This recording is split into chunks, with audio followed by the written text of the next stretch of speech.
بسم الله الرحمن الرحيم الحمد لله والصلاة والسلام على رسوله الكريم أما بعد أيها الأحبة السلام عليكم ورحمة الله وبركاته وبعد السلام أحبتي في الله. Dans cette nouvelle vidéo, série de vidéos, nous allons faire parler les convertis, les frères qui ont embrassé l'islam, qui ont épousé l'islam.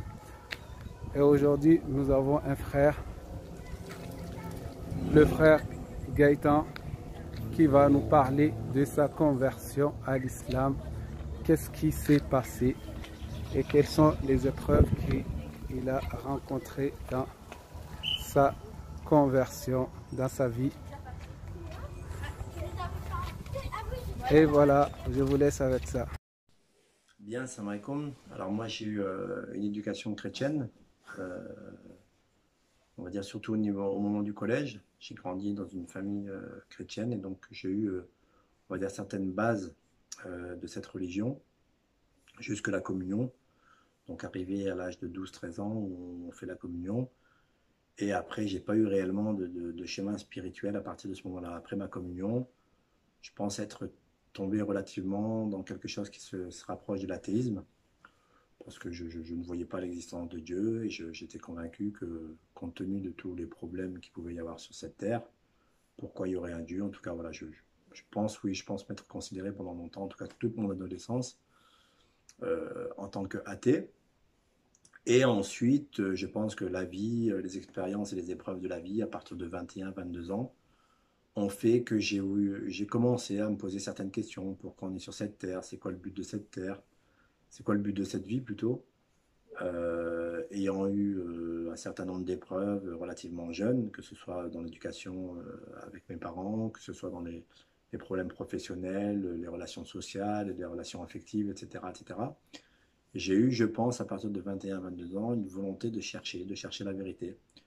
Je pense, si mes souvenirs sont bons, avoir eu une petite étape de quelque chose qui pourrait peut-être ressembler au bouddhisme. En tout cas, je me rappelle avoir lu des livres de Yannick Noah qui parlait de son expérience vis-à-vis du bouddhisme, avec certaines formes de méditation, certaines formes de remise en question, une certaine forme de philosophie de la vie.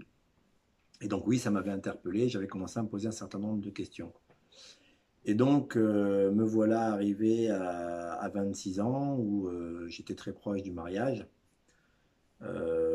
Pas spécialement ayant eu de religion, mais oui, j'étais convaincu qu'il y avait un Dieu et qu'il y avait quelque chose, en tout cas que toute chose positive, on le reçoit de manière positive, et chaque chose négative que l'on fait dans la vie, on le reçoit de façon négative.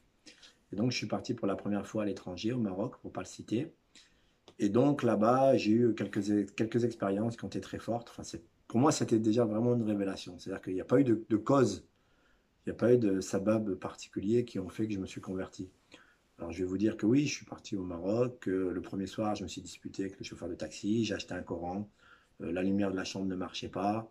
À un moment donné, il a commencé à faire son. Je lisais le Coran et je trouvais que les versets me commençaient à me toucher de plus en plus. Enfin, j'avais une certaine, pour la première fois de ma vie, un retour sur moi-même, seul, dans des moments de profonde réflexion.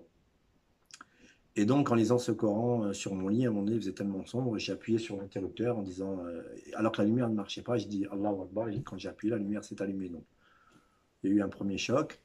Après, je me rappelle qu'on est parti à Ouarzazate, et je pense que c'est là où il y a eu vraiment un gros choc. C'est-à-dire qu'on s'est retrouvé, ben voilà, à faire une soirée comme toutes les soirées chez les non-croyants, hein, où il y a tous les péchés possibles et inimaginables. Et donc, je me suis couché à une certaine heure très tardive dans la nuit. Et alors, je me rappelle qu'à un moment donné, je me suis retrouvé face à trois femmes qui étaient vraisemblablement des prostituées. Je me suis retrouvé seul avec ces trois femmes-là et je leur ai fait, je pense, ce qui pourrait s'appeler ou s'apparenter à une dawa. Je leur ai demandé pourquoi elles faisaient ça, comment une femme croyante, parce que j'ai toujours eu beaucoup d'amis musulmans autour de moi. Mais jusqu'à ce jour-là, jamais j'ai imaginé un jour faire la prière, ni faire le ramadan, ni quoi que ce soit. Donc il n'y a jamais eu cette intention, ni cette volonté de me dire qu'un jour je serai musulman. Mais je sais que ce soir-là, voilà, je leur ai fait un rappel à ces trois filles-là en leur disant, mais comment vous pouvez donner votre corps? vous avez des parents musulmans, vous avez des principes, etc., etc. Et je me rappelle qu'elles sont parties en pleurant parce que j'ai sûrement eu des paroles très dures. Et là, je me suis endormi.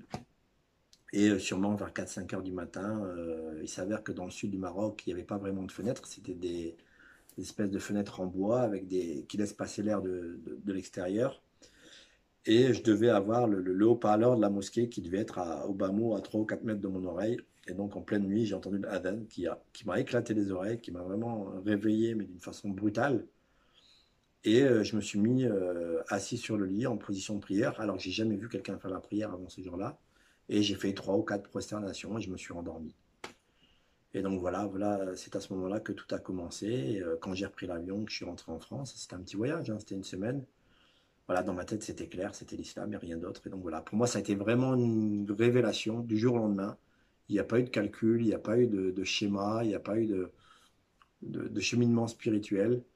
Ça a vraiment été une révélation du jour au lendemain. Et je le dis, je le répète, il n'y a pas eu de volonté, ni de recherche ou quoi que ce soit.